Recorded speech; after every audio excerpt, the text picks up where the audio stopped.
2 minute আলতো করে ছুঁয়ে দিলেই। এই বেবি, আজকে সোফায় হবে না খাট। জমির উর্বরতা যখন বেড়ে যায়, ফসল তখন আপনা আপনি বাইরে বের হয়ে আসে। 1 ফোঁটা পানির মূল্য তুমি কি জানবা? পড়লে অশ্রু, আর নিচ থেকে পড়লে পুরা খানদান। গার্লফ্রেন্ড নাই তো কি হয়েছে, আমি আছি তো। আমাকে চাইলেই তুমি তোমার।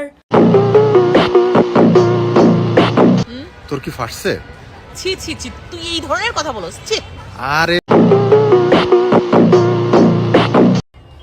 আমার এই বাগানে কে কে মালি হতে চাও? তার নষ্ট হয়, চাবি নষ্ট হয় না, যে কোনো তালাতে ঢুকে যায়।